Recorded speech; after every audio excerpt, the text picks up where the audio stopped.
నమస్కారం. News from your place కి స్వాగతం. నా పేరు సురేష్. ముందుగా ముఖ్యాంశాలు. పూర్వ విద్యార్థుల ఆధ్వర్యంలోనే స్కూలు నిర్వహణ. ఐడిపిఎల్ వదిలేసిన పాఠశాలకు చేతనిస్తున్న స్టూడెంట్స్.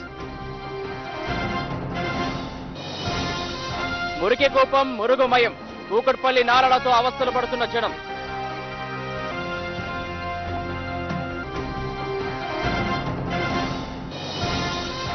చమురు సంస్థల ప్రకటనలో తిప్పుకొట్టిన జైపాల్ రెడ్డి. పెట్రోల్ ధరలు పెంచేది లేదని స్పష్టీకరణ.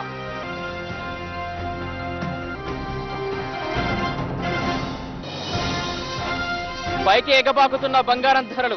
32,000 దాటిన 10 గ్రాముల పసిడి ధర.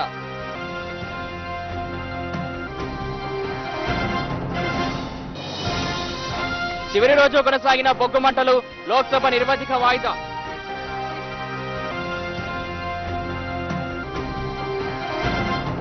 ఆ పాఠశాలను పూర్వ విద్యార్థులే ఆదుకుంటున్నారు. లక్షలకు లక్షలు భరిస్తూ తమ స్కూలు మూతపడకుండా అండగా నిలుస్తున్నారు. హైదరాబాద్ ఐడిపిఎల్ కాలనీలోని పాఠశాల ఐడిపిఎల్ సంస్థ మూతపడ్డప్పటికీ కూడా మూతపడకుండా పూర్వ విద్యార్థుల ఆదరతోనే నడుస్తోంది. ఐడిపిఎల్ కంపెనీకి స్కూలు భవనం అద్దె ఏడాదికి 2.5 లక్షలు కడుతూ మిగిలిన ఖర్చులను కూడా భరిస్తున్న పూర్వ విద్యార్థులు ప్రభుత్వం సాయం ఉంటే మరింత అభివృద్ధి చేస్తామంటున్నారు.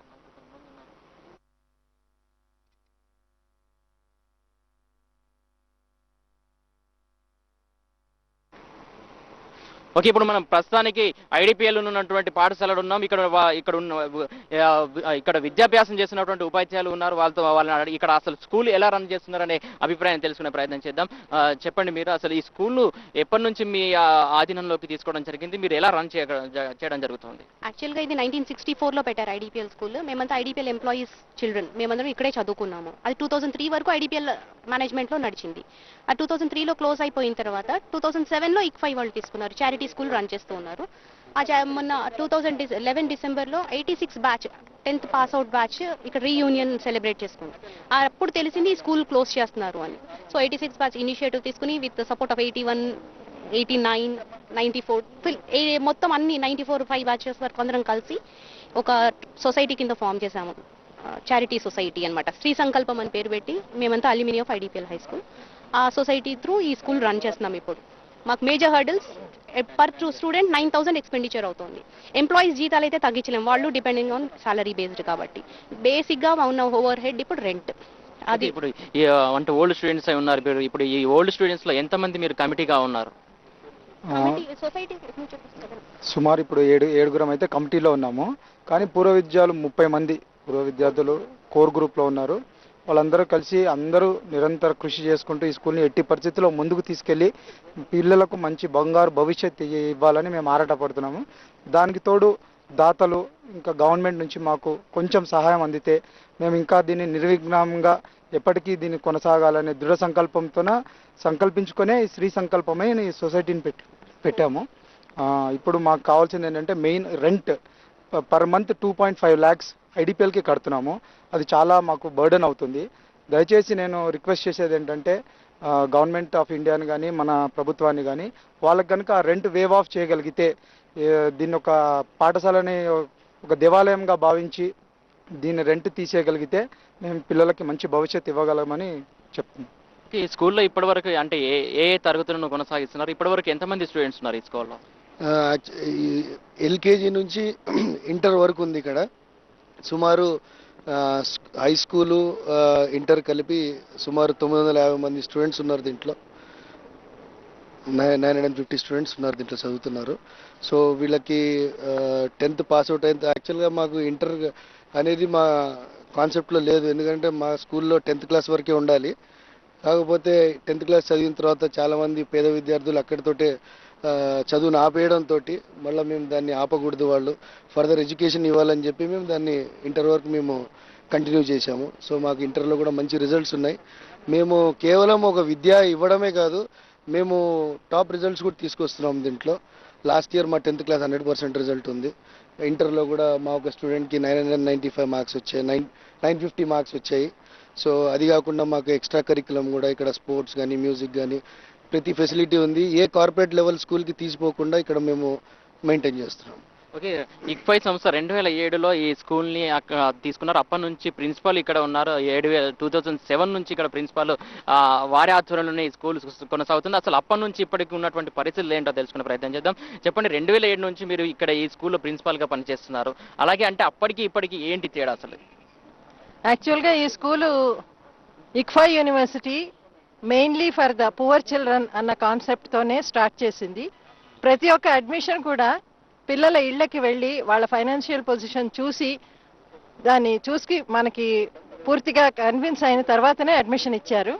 సో ప్రతి పువర్ ఫ్యామిలీకి కూడా ఇక్కడ నైబర్హుడ్లో ఉన్న స్లమ్ చిల్డ్రన్ అందరూ కూడా వచ్చి ఇక్కడ చదువుకోవాలి అన్న ఉత్తమ ఉద్దేశంతోనే ఈ స్కూల్ స్టార్ట్ చేయబడింది. అది ఇప్పుడు కొత్త మేనేజ్మెంట్ కూడా చాలా తరోగా ఆ కాన్సెప్ట్ని ఫాలో అవుతున్నారు. ప్రతి ఒక్క చైల్డ్ వెళ్ళి మనము కన్విన్స్ చేసుకుని వాళ్ళ ఫ్యామిలీ బ్యాక్గ్రౌండ్, వాళ్ళ మెరిట్ మేము అసలు చూడట్లేదు. పిల్లలు మెరిటోరియస్ గా ఉండాలని మేము అనుకోవడం లేదు. ఎటువంటి పిల్లలైనా సరే ఆ ఏజ్ గ్రూప్ లో ఉంటే వాళ్ళని తీసుకొచ్చి ఆ పర్టికులర్ క్లాస్ లో చేర్చి మేము వాళ్ళని ఫర్దర్ డెవలప్ చేసి 10th వరకు వాళ్ళని తీసుకొచ్చి వాళ్ళు డెఫినెట్ గా పాస్ అయ్యేలాగా మేము చూస్తున్నాము. ఇది all round development, personality development కూడా మేము చూస్తున్నాము. జస్ట్ అకాడమిక్సే కాకుండా కూడా వాళ్ళ character building, personality development, public speaking, then cultural activities like dance, tabla and other things, anni kuda all round development of the child. Children are free to play, their their ideas are valued, we respect the child and we bring them up in a very congenial, stress free atmosphere. ఇంత విశాలమైనటువంటి school, అలాగే ఇక్కడ చాలా విద్య కూడా చాలా అభినందనీయంగా ఉంది. మొత్తానికి అంటే ఇంత మంచి ఉన్నటువంటి విద్యలో 2011లో ఇక్ఫై చారిటబుల్ ట్రస్ట్ అసలు ఎందుకు గురించి దీన్ని వదులుకోవడం జరిగింది, అసలు మీకు తెలుసా ఏమైనా? యాక్చువల్గా founder of the ICFAI university Yashasvi గారు, ఆయన అకాల మరణం చెందారు ఆ సంవత్సరంలో. So it was a very bad situation and parents were totally upset, teachers were upset, children were totally demoralized, everybody was in a very bad sad mood and there were no classes and everybody was in a gloomy situation. For 2 or 3 months it went on like that. And luckily for us parents అయితే మేము close చేస్తామని announce చేసినప్పుడు నా room వదిలిపెట్టి బయటికి వెళ్ళట్లేదు. Madam మీరు ఏదైనా చేయండి, మా పిల్లల్ని రోడ్డు పడకూడదు, మా పిల్లల్ని మీరు ఎటువంటి ఇదైనా చేసి మళ్ళీ స్కూల్ నిలబెట్టాలి, మేము ఏమైనా ఇస్తాము, మేము మా ప్రాణాలు ఇచ్చేస్తాము తీసుకోండి అన్న కళ్ళ నీళ్లతో వాళ్ళు చాలా ఇది చేశారు. అసలు మాకైతే ఏం చేయాలో తెలియలేదు. అటువంటి పరిస్థితిలో మీరు ప్రార్థన చేయండి, ఏదో ఒక సొల్యూషన్ వస్తుంది, ఇంతమంది ప్రార్థన చేసినప్పుడు దేవుడు తప్పకుండా వింటాడు అని చెప్పాను. అదేవిధంగా వీళ్ళు ఐడిపిఎల్ స్కూల్ ఒకప్పుడు చదువుకున్న పిల్లలు వచ్చి మేము తీసుకుంటాము స్కూల్ అని చెప్పి తీసుకున్నప్పుడు మాకైతే చాలా సంతోషం వేసింది. పిల్లలందరూ బాగా సెలబ్రేట్ చేసుకున్నారు, పేరెంట్స్ అయితే చాలా సంతోషించారు. వాళ్ళు మా ప్రేయర్స్ ఆర్ ఆన్సర్డ్ అని. So this is a live example where childrens prayers are answered. Okay, మొత్తానికి ఇక్కడ చూస్తున్నాం అంటే పూర్వ విద్యార్థులు ఇక్కడ చాలా మంది ఉన్నారు. వాళ్ళని అసలు మీరు పూర్వ విద్యార్థి అయి ఉండి 1986 బ్యాచ్లో అయి ఉండి అంటే ఇప్పుడు వీళ్ళకు విద్యను అందిస్తున్నారు అంటే మీరు ఎలా ఫీల్ అవుతున్నారు? అలాగే దాదాపు అంటే ఫస్ట్ క్లాస్ నుంచి ఇంటర్మీడియట్ వరకు కొనసాగించడం అంటే అది చాలా అసాధ్యం, ఎలా కొనసాగించడం జరుగుతుంది మీరు? ఒకటి, ఇది మా అదృష్టం కింద భావిస్తున్నాం. ఇప్పుడు మేము చదువుకున్న స్కూల్కే తిరిగి వచ్చి మళ్ళీ అదే స్కూల్ నిలబెట్టగలిగి ఇంకా ఒక 1000 మంది విద్యార్థులకి విద్యనివ్వడం అంటే అది మాటలు కాదు. సో ఇది చిన్న పని కూడా కాదు. అది తెలుసుకొని ముందుకు దిగడం వల్ల కొంచెం ముందు జాగ్రత్త అనేది కొంచెం వచ్చింది. కొంచెం జాగ్రత్త పడుతూ అందరి దగ్గర నుంచి దాతలందరినీ సంప్రదించడం. సో ప్రతి విద్యార్థి, ఇక్కడ ఉన్న పూర్వ విద్యార్థి ఒక 20 మందిని దాతలను అట్లీస్ట్ తీసుకొస్తున్నారు. అంటే అట్లీస్ట్ ఒక్కొక్క దాత ఒక 20 స్టూడెంట్స్ తీసుకునేటట్టు అనమాట. సో అలాగా ఫండ్స్ ఛాలెంజ్ ఈ ఇయర్కి అయితే నెట్టుకొస్తున్నాము. బట్ ఛాలెంజ్ ఎవ్రీ మంత్ ఉన్నట్టు లేకపోతే అలా ఉంటుంది. అంటే ఉన్న ప్లెడ్జెస్ చాలా మంది ఇంకా రీచ్ అవుట్ అవ్వాలి. పూర్వ విద్యార్థులు ఆల్మోస్ట్ 25 years అయింది కాబట్టి వాళ్ళందరూ ఎక్కడెక్కడ ఉన్నారో కూడా జస్ట్ కాంటాక్ట్ చేయడం జరుగుతుంది. ఇప్పటివరకు ఒక 500 మందికి కాంటాక్ట్ చేయగలిగాం. ఇంకా స్టిల్ ఒక 1000 మందిని ఇంకా సంప్రదించాల్సి ఉంది. ఓకే, అంటే లక్షలు ఖర్చు అవుతుంది ప్రతి సంవత్సరం. మొత్తానికి దాదాపు ఇక్కడ దాదాపు 1000 మంది స్టూడెంట్స్ వరకు ఉన్నారు. చుట్టుపక్కల చాలా మంది స్లమ్ ఏరియా నుంచి ఇక్కడికి విద్యార్థులు వస్తున్నారని చెప్తున్నారు. ఈ నేపథ్యంలో దాదాపు ఒక్కో విద్యార్థికి చాలా ఖర్చు ఉంటుంది. అంటే ఇంత బడ్డెన్ ఎలా మోస్తున్నారు మీరు? అంటే డొనేషన్స్ నుంచి మొత్తం వరకు ఇప్పుడు యాక్చువల్లీ మనకి 10,000 దాకా ఖర్చు అవుతుంది ఒక్కొక్క స్టూడెంట్కి, విద్యార్థికి. అండ్ మేము కొంచెం నెగోషియేట్ చేయడం వల్ల అద్దె కూడా కొంచెం తగ్గించగలిగాం. సో అది స్టిల్ మాకు భారంగా ఉంది. అంటే మనకి చుట్టుపక్కల కాలనీలోనే ఫర్ ఎగ్జాంపుల్ దేవాలయం, మసీదు, చర్చి ఉంది. అది సమాజానికి మంచి అని దాన్ని అద్దె ఏమీ తీసుకోరు. అలాగే ఇప్పుడు మన విద్యాలయం కూడా అలాగా ఆలోచించి దేవాలయం లాగా ఆలోచించి అద్దె తీసుకోకుండా ఉంటే అది మా భారం యాక్చువల్లీ తగ్గిస్తుంది, చాలా బాగా తగ్గిస్తుంది. అప్పుడు ఉన్న దాతలతోటి బహుశా మనం ఇంకా కొంచెం పెద్ద చేయొచ్చు, లేకపోతే ఉన్నదాన్ని చాలా ఇంప్రూవ్ చేసుకోవచ్చు. ఇప్పుడు మీరు చూస్తున్నారు కదా, ఇది గ్రౌండ్ అంతా కొంచెం శిథిలావస్థలో ఉన్నట్టు ఉంటుంది, లేకపోతే కొంచెం ఇంకా ఇంప్రూవ్మెంట్ చాలా చేయొచ్చు. సో మాకు స్థిరత్వం కావాలి అంటే, నిలబడాలి అంటే అక్కడ కొంచెం బెనిఫిట్ ఉంటే ముందుకి చాలా బాగా వెళ్ళగలం అని అందరూ కలిసి సమిష్టిగా ఇప్పుడే ఆల్రెడీ ఒక 15 బ్యాచ్లు కలిశారు, ఇంకో 10 బ్యాచ్లు కలవాల్సి ఉంది. బట్ మాట అలా వెళ్ళగలిది వాళ్ళు ముందుకు వస్తున్నారు. సో వాళ్ళ సహాయంతో ముందుకు వెళ్ళగలం. గవర్నమెంట్ కూడా కొంచెం సాయం చేస్తే ఐడిపిఎల్ కానీ అదే విషయంలో చాలా ముందుకెళ్ళచ్చు. పవర్ బిల్ కావచ్చు, అదే కూడా కావచ్చు, చాలా పెద్ద మొత్తంలో ఇక్కడ వసూలు చేస్తున్నారని చెప్పేసి మాకు తెలిసింది. అంటే ఎంత మొత్తంలో వసూలు చేయడం జరుగుతుంది అసలు ఇక్కడ? పవర్ ఇప్పుడు 81 రూపీస్ పర్ యూనిట్ పడుతుందండి. వాటర్ 5 ఉల్టా వాటర్ 81, పవర్ 5 ఉల్టా చెప్తాను. అలా అది చాలా చాలా భారంగా ఉంది. 81 రూపీస్ అంటే పర్ యూనిట్ కొంచెం ఎక్కువే అని ఉంది. అది నామినల్ గా చేస్తేనే బెటర్ ఏమో. ఓకే, అద్దె చాలా భారంగా మారుతుంది. అలాగే ఇక్కడ పవర్ సమస్య, వాటర్ సమస్య కానీ చాలా ఎక్కువ ఉందని చెప్తున్నారు. మొత్తానికి ఇంత అద్దెను భారంగా మోస్తున్నారు. మొత్తానికి ఇప్పుడు ప్రభుత్వం నుంచి మీరు ముఖ్యంగా ఏం కోరదలుచుకుంటున్నారు? ప్రభుత్వం నుంచి మేము ఏం కోరేది ఒకటేనండి, మాకు ఈ రెంట్ కనుక టోటల్గా వాళ్ళు వే ఆఫ్ చేయగలిగితే మాకు చాలా బెనిఫిట్ చేసిన వాళ్ళు అవుతారు. ఎందుకంటే ఇప్పుడు ఈ విద్యాలయంలో ఇంతకుముందు మిత్రుడు చెప్పినట్టుగా ఒక దేవాలయం ట్రీట్ చేసి అన్ని మతాల వాళ్ళు, అన్ని కులాల వాళ్ళు, మేము అలాంటి ఎటువంటి డిఫరెన్స్ లేకుండా అన్ని తరహా స్టూడెంట్స్ని ఇక్కడ అడ్మిట్ చేసుకుంటాం. చుట్టుపక్కల వాళ్ళందరూ కూడా బిలో పవర్టీ లైన్, అంటే అందరూ కూడా ఎవరు కూడా కార్పొరేట్ స్కూల్స్లో కానీ కాలేజెస్లో కానీ విద్యని వీళ్ళు ఎఫర్ట్ చేయలేరు. అలాంటి వాళ్ళని మేము ఇక్కడ ఎడ్యుకేట్ చేస్తున్నాము. సో వీళ్ళు ముందుకెళ్ళి వీళ్ళు కూడా ఈ స్కూల్లో నేర్చుకున్న తర్వాత ఫ్యూచర్లో వీళ్ళు కూడా సొసైటీకి ఉపయోగపడతారు. ఆ ఉద్దేశంలోనే వీళ్ళని గైడ్ చేస్తున్నాం మేము. సో మెయిన్ ఏంటంటే రెంట్ అండి, రెంట్ టోటల్గా మాకు వే ఆఫ్ చేస్తే మాకు చాలా ఉపయోగం. దీనికి సంబంధించి మాకు లోకల్ ఎమ్మెల్యే కూన శ్రీశైలం గౌడ్ గారు, అలాగే కుకట్పల్లి ఎమ్మెల్యే జయప్రకాష్ నారాయణ గారు కూడా వచ్చారు. వాళ్ళు కూడా మాకు సంఘీభావం తెలిపారు. మేము వీలైనన్ని ఛానల్స్ అన్ని కూడా ట్రై చేస్తున్నాము. ఎక్కడ మాకు పాసిబిలిటీ ఉంటే అక్కడ మా ప్రయత్నం అయితే కొనసాగిస్తున్నాము. అది ఎంతవరకు ఫలితం ఇస్తుంది అనేది మేము వేచి చూస్తున్నామండి. ఓకే, స్థానిక ఎమ్మెల్యే కావచ్చు, అలాగే కుక్కట్పల్లి ఎమ్మెల్యే కావచ్చు వచ్చి సంఘీభావం తెలిపారా, లేకుంటే ఇంకేమైనా మీకు ఆర్థిక పరంగా కానీ ఏమైనా న్యాయం చేస్తామని చెప్పేసి ఏమైనా చెప్పడం జరిగింది? యాక్చువల్గా మా లోకల్ ఎమ్మెల్యే శ్రీ కూన శ్రీశైలం గౌడ్ గారు ఆయన మొన్న ఆగస్ట్ 15th నాడు ఫ్లాగ్ హాస్టింగ్ సెలబ్రేషన్స్ ఉన్నప్పుడు ఆయనతో మేము చెప్పాము ఇక్కడ వాటర్ ప్రాబ్లం చాలా ఎక్కువ ఉంది అని. సో మాకు ఈ పిల్లలకి 900 మంది విద్యార్థులకి నీళ్లు వసతి సరిగా లేదని మేము చెప్పాము. సో ఆయన స్పాంటేనియస్గా రెస్పాండ్ అయ్యి ఆయన ఒక బోరే ఇస్తామని మాకు హామీ ఇచ్చారు. దాని విషయంలో నిన్న మాకు సర్వే చేయించారు. సో పాయింట్ కూడా చూశారు. సో మేబీ ఒక 2-3 రోజుల్లో మాకు బోర్ కూడా పడుతుంది. సో ఈ విషయంలో ఆయనకి మా ప్రత్యేక కృతజ్ఞతలు తెలుపుతున్నాము. అలాగే జేపీ గారు కూడా సుమారు 2 గంటలు ఈ స్కూల్ ఆవరణలో ఉండి చాలా అధ్యయనం చేశారు. పిల్లల యొక్క అంటే బ్రాటప్ ఎలా ఉంది, వాళ్ళు ఏ స్థితిలో ఉన్నారు, సో వాళ్ళకి ఎలా అంటే వాళ్ళు చదువుకిచ్చుకునే స్టేజ్ ఉన్నారా లేదా, అవన్నీ చూసి ఆయన చాలా ఇన్స్పైర్ అయ్యారు. సో ఆయన కూడా రైట్ టు ఎడ్యుకేషన్ డిపార్ట్మెంట్ నుంచి ఇంకా వేరే వేరే సోర్సెస్ నుంచి ఆయన కూడా హెల్ప్ చేస్తామని చెప్పారు. మేబీ ఇంకా కెమికల్ మినిస్ట్రీలో ఉంది యాక్చువల్గా ఐడిపిఎల్. సో వాళ్ళ సెక్రటరీతో కూడా మాట్లాడి ఢిల్లీ వరకు వెళ్ళి మనము దాని రెంట్ వే ఆఫ్ గురించి కూడా మాట్లాడతామని చెప్పారు వాళ్ళు. సో ఇలాగా జేపీ గారు కానివ్వండి, మా ఎమ్మెల్యే గారు కానివ్వండి, ప్రతి ఒక్కరు మేము చేస్తున్న ఇదొక మహత్తర కార్యక్రమానికి ప్రతి ఒక్కరు మాకు చేయూతనిస్తున్నారు. సో అలాగే మేము రిక్వెస్ట్ చేసేది అంటే మీ ద్వారా లైవ్గా చూసేవాళ్ళు ఎవరైనా కానీ దాతలు ఈ యొక్క కార్యక్రమంలో వాళ్ళు కూడా వాళ్ళ చేతనైనంత తోడ్పాటు మాకు ఇవ్వగలిగితే మాకు ఇంకా స్ఫూర్తి ఉంటుంది. 900 కాదు 9,000 మంది స్టూడెంట్స్ కూడా మేము ముందుకు నడిపించగలుగుతామని మేము చెప్తాం. విద్యాదానం కంటే గొప్ప ఏది లేదంటారు. దాదాపు మొత్తం చూస్తామంటే మనం విద్యాదానం చేయడంలో పూర్వ విద్యార్థులే మళ్ళీ ఇదే స్కూల్కి వచ్చి విద్యను చేస్తున్నారు. మొత్తానికి ప్రభుత్వ పరంగా ముఖ్యంగా అంటే మీకు ఒక ఫీజు సమస్య ఉందా, ఇంక ఇక్కడ ఏమైనా స్థానికంగా ఇంకేమైనా సమస్యలు ఉన్నాయా? స్థానికంగా పెద్ద సమస్యలు ఏం లేవండి. ఫీజే ఒకటి మాకు మెయిన్ సమస్య కింద తయారైంది. మిగతా ఫెసిలిటీస్ అన్ని మీరు చూస్తూనే ఉన్నారు. చాలా విశాలమైన ప్రదేశం ఇది. అన్ని ఫెసిలిటీస్ మేము వీళ్ళకి ప్రొవైడ్ చేయడానికి చేయడానికి ఏ కార్పొరేట్ స్కూల్ కానీ కాలేజ్ కానీ లేని ఇన్ఫ్రాస్ట్రక్చర్ మా దగ్గర ఉంది. అంటే కాకపోతే కొద్దిగా శిథిలావస్థలో ఉంది కానీ మెయింటెనెన్స్ కొద్ది ఖర్చు వస్తుంది. అది మేము ఎలాగా చేసుకోగలుగుతాం, ఎందుకంటే మా పూర్వ విద్యార్థులు అంతవరకు అయితే డెఫినెట్గా కంట్రిబ్యూట్ చేయగలుగుతారు. బట్ రెంట్ విషయం మాత్రమే మాకు చాలా పించింగ్ ఎఫెక్ట్ ఇది. అది కనుక టోటల్గా వేవ్ ఆఫ్ అయితే మాకు చాలా చాలా మటుకు హెల్ప్ చేసిన వాళ్ళు అవుతారు. మేము లైవ్గా చెప్పేది ఏంటంటే మిగతా మా పూర్వ విద్యార్థులు కూడా నేను రిక్వెస్ట్ చేస్తున్నాను, అందరూ దయచేసి మా ఏదో ఇక్కడ ఉన్న 10 మందో 20 మంది అని కాకుండా మన స్కూలు అన్న ఉద్దేశంతో ఆలోచించి ముందుకు వస్తే ఈ కార్యం మనం తలపెట్టినందుకు సఫలీకృతం అవుతుందని చెప్పి నేను అనుకుంటున్నాను. విద్యాదానం అన్నిటికంటే గొప్పదని నా ఉద్దేశము.